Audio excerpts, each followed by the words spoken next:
ബഹുമാനാദരവുകൾ നിറഞ്ഞ ഉസ്താദുമാരെ, എന്റെ ശബ്ദം ശ്രവിക്കുന്ന മുത്തഅല്ലിം സുഹൃത്തുക്കളെ, സർഗവസന്തം പെയ്തിറങ്ങുന്ന ഈ ഇബ്തിഹാജിന്റെ നയനമനോഹരമായ വേദിയിൽ ജനാധിപത്യം ഇന്ത്യന്റെ ഏറ്റവും വലിയ സമ്പത്ത് എന്ന വിഷയത്തെ ആസ്പദമാക്കി അല്പം മാത്രം പറഞ്ഞുകൊണ്ട് ഞാൻ എന്റെ വാക്കുകൾക്ക് വിരാമം കുറിക്കാം. അതും തൗഫീഖ് ചെയ്ത് അനുഗ്രഹിക്കുമാറാവട്ടെ.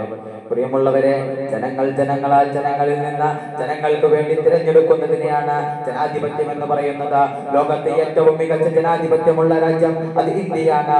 ഇന്ത്യക്കാരനായ മാതാവിന്റെയും ഇന്ത്യക്കാരനായ പിതാവിന്റെയും ഉദരത്തിൽ ജന്മം കൊണ്ട് ഇന്ത്യയിലേക്ക് പിറന്നു വീണ് 18 വയസ്സ് പൂർത്തിയാകുന്ന എല്ലാ ജാതി വ്യത്യാസമില്ലാതെ വോട്ട് ചെയ്യാനുള്ള അവകാശം ഇന്ത്യൻ കോൺസ്റ്റിറ്റ്യൂഷന്റെ 245 246 വകുപ്പ് പ്രകാരം ഉറപ്പു നൽകുന്നുണ്ട്.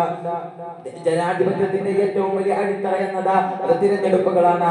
ആ തിരഞ്ഞെടുപ്പുകൾ കൃത്യവും സത്യസന്ധവുമായി നടക്കണമെങ്കിൽ കൃത്യമായ തിരഞ്ഞെടുപ്പ് കമ്മീഷനുകൾ വേണം. ഈ ഇന്ത്യ മഹാരാജ്യത്തിന്റെ ജനാധിപത്യം അടിവേരായി നിൽക്കുന്നതിന് ഏറ്റവും വലിയ കാരണം കൃത്യമായ ഒരു തെരഞ്ഞെടുപ്പ് കമ്മീഷൻ ഉണ്ട് എന്നതുകൊണ്ടാണ്. ഇന്ത്യയിലെ ജനാധിപത്യത്തിന്റെ ഏറ്റവും വലിയ തെളിവാണ് ഇന്ത്യയിലെ മാനുഷിക മൂല്യങ്ങള്. തിരഞ്ഞെടുപ്പെന്നാൽ ജനങ്ങൾക്ക് ഒരിക്കലും സ്വയം സാധിക്കുന്നതല്ല ഭരണമെന്നത്. ആ ഭരണത്തിന് വേണ്ടി അവർ ഒരാളെ തിരഞ്ഞെടുത്തുകൊണ്ട് അത് സാധ്യമാക്കുകയാണ്. ഇന്ന് ഈ നവസാഹചര്യത്തിൽ തിരഞ്ഞെടുപ്പ് എന്നത് വെറും ഒരു പ്രഹസനമായി മാറിക്കൊണ്ടിരിക്കുകയാണ്. ഈ കഴിഞ്ഞ ബീഹാർ ഉപതെരഞ്ഞെടുപ്പില് 4 ലക്ഷത്തോളം വരുന്ന വോട്ടർമാർക്ക് തന്റെ വോട്ടവകാശം വരെ ലംഘിക്കപ്പെടുകയുണ്ടായി. ഇവിടെയാണ് ജനാധിപത്യത്തിന്റെ ദംശനങ്ങളെ നമ്മൾ വീക്ഷിക്കാൻ സാധിക്കുന്നത്. 1917 മുതൽ 1989 വരെ കാലഘട്ടത്തിനിടയിൽ ഫിലിപ്പൈൻസിലെ പ്രസിഡന്റ് ആയിരുന്ന ഫെഡറിക് മാർക്കോസ് രാജ്യത്ത് മുഴുവനും പട്ടാള ഭരണം പ്രഖ്യാപിച്ചുകൊണ്ട് കൃത്യമായ തിരഞ്ഞെടുപ്പുകൾ നടത്തിയിരുന്നു. ആ തിരഞ്ഞെടുപ്പുകളുടെ ലക്ഷ്യം മറ്റൊന്നുമല്ലായിരുന്നു. രാജ്യത്തെ ആളുകളെ പറ്റിച്ചുകൊണ്ട് ഭരണം തന്റെ കയ്യിൽ തന്നെ ഇരുന്നു കൊണ്ട് രാജ്യത്തെ ആളുകളെ പറ്റിക്കുക എന്നത് മാത്രമായിരുന്നു ഫെഡറിക് മാർക്കോസിന്റെ ലക്ഷ്യം. അങ്ങനെ 72 വർഷക്കാലം കൃത്യമായി അദ്ദേഹം ഭരണം സാധ്യമാക്കി. ആ ഭരണത്തിന് തന്നെയാണ് ഇന്ത്യ മഹാരാജ്യത്തിൽ സംഭവിച്ചു കൊണ്ടിരിക്കുന്നത്. കഴിഞ്ഞ 11 വർഷത്തിന്റെ ഇടയ്ക്ക് ഇന്ത്യ മഹാരാജ്യത്ത് നടന്നത് അത് തന്നെയാണ്.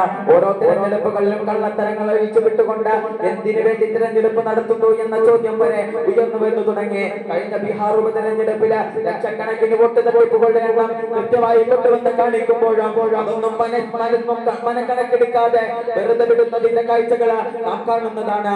ഈ ബീഹാറിലെ തെരഞ്ഞെടുപ്പിന്റെ അവസാനത്തില് രാഹുൽ ഗാന്ധി ഉന്നയിക്കുന്ന ഒരു ചോദ്യമുണ്ട്: നിങ്ങൾ എന്തിനു വേണ്ടി ഇലക്ഷൻ നടത്തി? ബിജെപിക്ക് വോട്ട് കൊടുക്കാൻ വേണ്ടി മാത്രമാണോ നിങ്ങൾ ഇലക്ഷൻ നടത്തിയത് എന്ന് ചോദിക്കുമ്പോൾ അവർക്ക് ഉത്തരം മുട്ടിപ്പോവുകയാണ്. ബീഹാറിന്റെ തെരഞ്ഞെടുപ്പിന്റെ റിപ്പോർട്ടുകൾ കൃത്യമായി പഠിക്കാനായിട്ട് ഡിജിറ്റൽ ഡേറ്റ കൊടുക്കാൻ ആവശ്യപ്പെടുമ്പോൾ അവർ പറയുന്ന ഒരു മറുപടിയുണ്ട്: ഇത് രാജ്യകുറ്റമാണ്. ഡിജിറ്റൽ ഡേറ്റ, തെരഞ്ഞെടുപ്പിന്റെ ഡിജിറ്റൽ ഡേറ്റ ഒരിക്കലും കൈവശം മറ്റൊരാളുടെ കയ്യിലേക്ക് ഏൽപ്പിക്കാൻ കഴിയുന്നതല്ല. വേണമെങ്കിൽ നിങ്ങൾക്ക് പേപ്പറുകളാക്കി ഞാൻ നൽകാമെന്ന് പറയുമ്പോൾ കെട്ടുകണക്കിന് 10,000 കെട്ടുകണക്കിന് പേപ്പറുകൾ എന്നെ തിട്ടപ്പെടുത്തി കൊടുത്തു കഴിഞ്ഞിട്ട് കയ്യിലേക്ക് കൊടുക്കുമ്പോൾ വെറും 1-2 ദിവസങ്ങൾ കൊണ്ട് 15 മിനിറ്റുകൾ കൊണ്ട് ഡിജിറ്റൽ ഡേറ്റയായിരുന്ന കാര്യങ്ങൾ നിർവഹിക്കേണ്ടത്, കൃത്യമായി കള്ളത്തരങ്ങൾ കുളിച്ചെടുക്കേണ്ടത്, 6 മാസത്തെ ഊണും ഉറക്കവും അവസാനിപ്പിച്ച കണ്ടെത്തി തെളിവുകൾ കൊണ്ടുവന്ന് കൊടുക്കുമ്പോഴും രാജ്യത്തിന് ഒരു തീരുമാനമെടുക്കുന്നില്ല, ഒരു രീതിയിലുള്ള പ്രകോപനങ്ങളും ഉണ്ടാകുന്നില്ല എന്നുള്ളതാണ് സത്യാവസ്ഥ. എന്തിനു വേണ്ടി ആണ് ഈ രാജ്യത്തിന്റെ തെരഞ്ഞെടുപ്പും ജനാധിപത്യവും ഇന്ന് വേണ്ടത്? ഇന്ന് ഏകാധിപത്യ ഭരണത്തിലേക്ക് ഈ രാജ്യം കൂപ്പുകുത്തുമ്പോൾ ഇന്ത്യ മഹാരാജ്യം 1947 ആഗസ്റ്റ് 14 ഒന്ന് പോകണം. അന്നേ കാലത്ത് ദാരിദ്ര്യത്തിന്റെ പടുകൂറ്റൻ കുഴികളിലേക്ക് വീണുപോയ ഇന്ത്യ മഹാരാജ്യത്തെ തിരിച്ചു കൊണ്ടുവരാനുള്ള ഏകവഴി ജനാധിപത്യമാണെന്ന് മനസ്സിലാക്കിക്കൊണ്ട് ആ ജനാധിപത്യത്തിൽ ഉറച്ചു നിന്നവരായിരുന്നു നമ്മുടെ മുൻ തലമുറക്കാർ. അതനുസരിച്ച് ജനാധിപത്യത്തിൽ അടിയുറച്ച് ജീവിക്കുന്നവരായി നമുക്ക് അല്ലാഹു സുബ്ഹാനഹു വ തആല തൗഫീഖ് ചെയ്ത് അനുഗ്രഹിക്കുമാറാവട്ടെ. ഇത്രയും പറഞ്ഞുകൊണ്ട് ഞാൻ എന്റെ വാക്കുകൾ ചുരുക്കുന്നു.